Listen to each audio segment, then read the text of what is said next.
I'm just sitting in the studio just trying to get to you, babe. But the song's so dope, girl, it's hard enough for me to blaze. Okay, we're ready to roll. Do you want to take this off?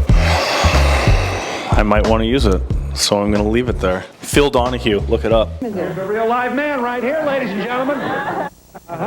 This better be good, boy. We're on the griddle now. When he held that mic, the people listened, and this is what it is. Welcome back, ladies and gentlemen, to Sharp Stories. As you can see here, the market update. Yeah. See, this brings me back to my music career now. This is unbelievable. This is going to be a 20-minute video of you interrupting and saying go ahead. Inappropriate things. So as you can see, we've started off, or Jay has decided to start off in an extremely mature, adult manner by refusing to use the mic and using the mic that I used last week. If you'll remember to last week's video, he gave me ish for using that mic. I still just can't get over this. The mic? Yeah. It's a mic. What is there to get over? I feel like... A spectacle? You are one. No, I feel like you're just taking advantage of me or something, like violated. This is totally unnecessary. Because you used that. You're an amateur. Okay, anyway. On with the market update, Joe. This is the August 2022 market update. You've been the one who's actually looked at it and gone through all of the numbers and stuff, so hit it. This is the day, this is September 7th. Today's the day the BOC made a decision that my stepdad's birthday proved as well. me... Duncan? Oh yeah, Big D. Happy birthday, Duncan.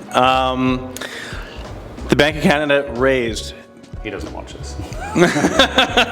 Bank of Canada raised... 0.75. Yeah. With the caveat that they see... Keep it going, I'll tell you the exact words. Just talk. They raised it 0.75. There was the debate of whether it was going to be another 100 basis point hike.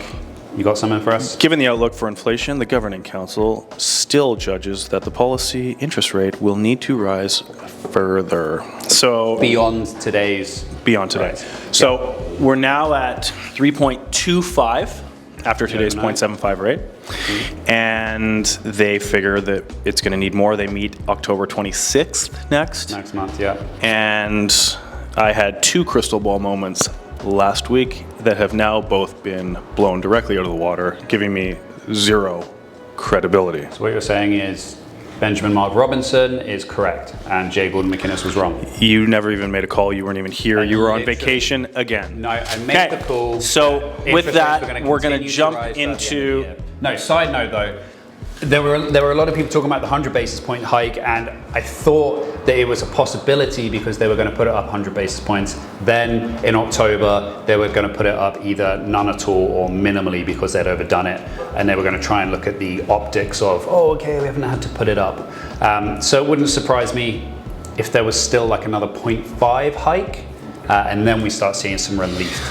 I'm going to double down and say we're done. They literally said they need. They're talking, they are directed by the government, they lie, there's not a chance. I'm holding to it, it's done here. Anyway, we'll see you on the 26th of October. Now, the statistics. I've got them all here, the whole thing. What do you want to go through? I got everything. I can't read your chicken scratch, so why don't you start? Do we want all this information? I'll let you send it. Okay, well, the greater Vancouver market, it's a little bit wider than we like to focus on. We'll just go sales year over year, which we don't like to talk about, are down just over 40%, and month over month are down just under 1%. Okay. Greater Vancouver, 10-year average sales are down 29.2. Okay, now 10-year one. I'll let you touch on and further any of these points with whatever caveats you'd like to make. If you don't have any caveats, you just keep on rolling.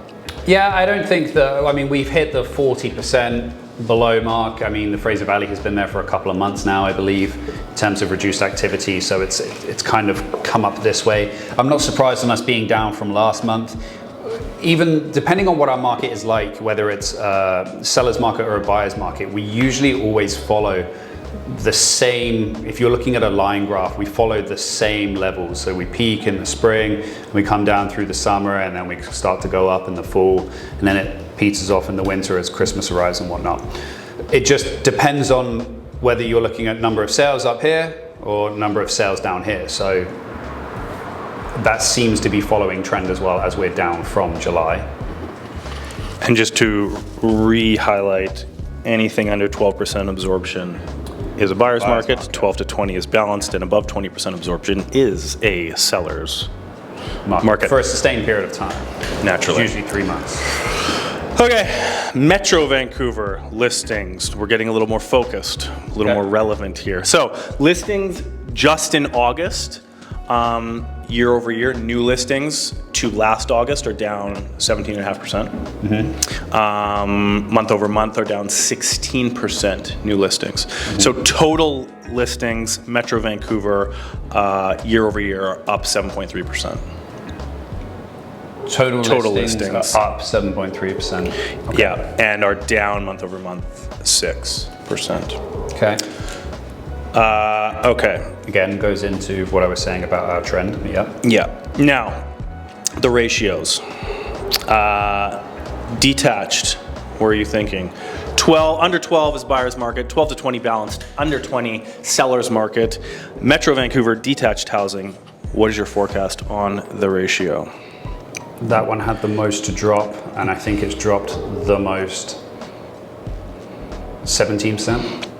12.2. So we are it's still just technically balanced market. Just imbalanced. But again, it's got to be there for a sustained period of time. Townhomes? I reckon that's north of 20. And apartments as well. 25.3. Yeah. And condos, 24.8. So sellers markets, technically, by way of absorption in the townhouse and the condo markets still. I'm going to go into the sales numbers in a second. Benchmark pricing, just generally speaking, all markets 1.18 million is up 7.4% year over year still. Yep. And is down 2.2% month over month. Yep. Benchmark detached, month over month down 2.3, condos down 2, and attached, so townhouses down 2.5. So we're trending down at 2 point something a month in all categories, benchmark price wise. Yeah, so moving in the right direction. And then sales, total detached year over year down 45%, condos down 38, and townhomes down 38 as well. What goes up must come down. What goes up must come down. So we are continuing along the same trajectory. Pricing to keep in mind, where is that stat? Yeah, so listings, are still year over year up, even though activity has pulled rate down. Obviously this increase of 0.75 is going to continue this trend. I just got another stat. New prime for lenders is 5.45, so TD's 5.6. Not taking into consideration the stress test, which is +2. So you're looking at 7.6. So you're having to qualify, in the 7s now. So is a house that was $1 million when interest rate was 1.5% still worth $1 million if the interest rate is 5.5%? No. Of course not. Sellers, listen to the man. So that's it. Those are the numbers. Yeah, it sounds a lot more damaging than it is. I'm not actually too worried because everything typically does slow down in the summer period anyway. So we're always expecting things to get slow and then to pick up in fall. So I do think it will pick up. It's just not going to be to exorbitant levels that's going to change any levels of market at all. But I do feel a bit of optimism here because I think we are coming towards the end of rate increases. Yeah, they've now stopped. Okay, so I mean, I don't want to say we're coming towards the end. I see the light at the end of the tunnel, And to our point that we've mentioned before, there's two points of rate increases. There's the fear of rate increases, and then there's the actual damage that rate increases do. And everyone, I think, now is a lot more used to rate increases, and as we go into the fall, we'll see that. Even people who are renewing their mortgages, especially with trigger rates now being hit as well, I'm sure trigger rates are now going to be hit. I think those people are still going to be good because these are people who, you know, bought a number of years ago, probably 5 years ago. If they do decide that they want to sell, they can still sell and still be at a profit versus what they paid. Again, I don't think there's going to be enough of those people in droves to affect the trajectory of the market, but the reality of it is it's coming down. It's still coming down. It's got some more to come down, and if you're trying to hold on to the most amount of value, you're literally you're swimming against not just a strong tide, but you're swimming against a tsunami. And I think a conversation that we've still commonly been having with sellers that want to sell and buy and are hesitating to sell because the prices are down is that if you buy and sell in the same market, you may be getting hit psychologically on the sell, but you're winning on the buy. So no matter where the market is, if you're laterally moving, it doesn't matter because everything is now at the same money. Now we can go into nuances which we won't again on different segments of the market are doing different things. I'm buying up right now, there's more leverage and all that sort of stuff, but buying and selling in the same market when the money is worth the same is the main thing to keep in mind. Not, well, I thought it was worth 700, now it's worth 650, I'm gonna wait till it's 700 again because the thing you're gonna buy is now increased that much more again as well.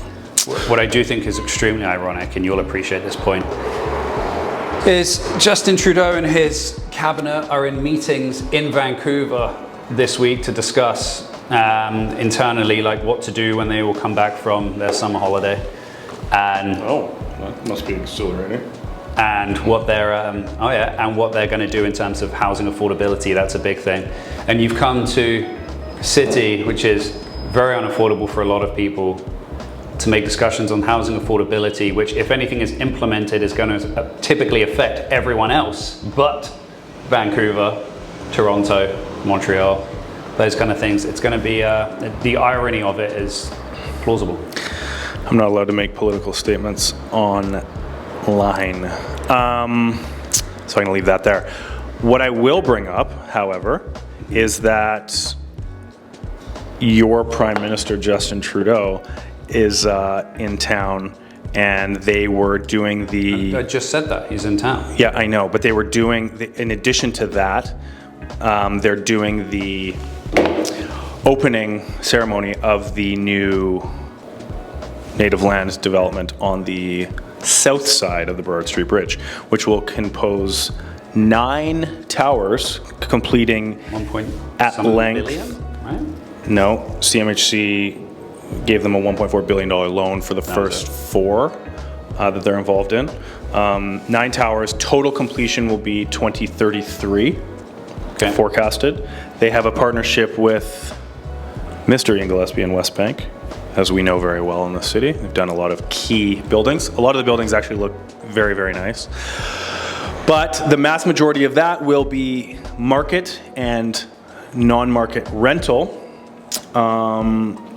Some native specific stuff.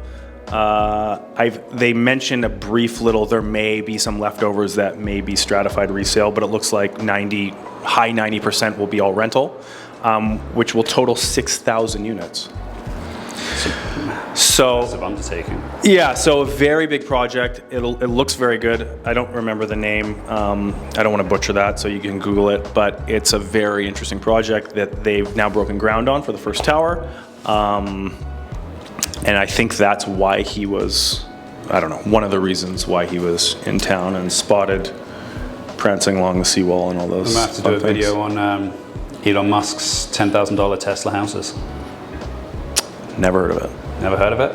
No. I just brought out the first one. We'll bring that up on a separate occasion. Maybe that's how we're all going to live. How the Japanese, they all live in, or they were sleeping as tiny pods.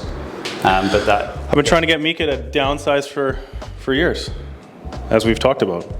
My 886 square foot condo never should have left. It's perfection. That's a 5 of us conversation squeezed in, I'm more gonna let love. you argue with your wife and lose later on. Is that it? Do you have anything else to add? No, I think it's much of a muchness. And do you not get that phrase? It's much of the same that we've been seeing. The market is trending downwards. It still has more to go. If you're buying and selling, i.e. doing both sides of the coin, it's in your benefit to still get in because you're going to win on one side and lose on the other, or vice versa regardless. You're not timing the market in any way in those regards, and it's just riding it out, seeing what happens with the fall. I expect a bit of a pickup, but nothing crazy, before we end into the winter. And then next year when they finally start halting or reducing rates. On that note, I think we're done, guys. Thanks for joining us this week. We can all agree you were horrendous with the mic, and it should come back to me next week. Please do like, subscribe, drop a comment. Click the someone little bell finally that decides that does to the give the notification goods. whenever we say that we've got something coming up. And yeah, I think that pretty much sums us up. That's Thanks, it. guys. Enjoy your week. Thank you. And I'll see you next time. Over and out. J. Gordon McInnes, Sharp Real Estate Group. God, it's just painful listening to you. Well, I'm using this from now on because it's way better and I know how to use it properly. No.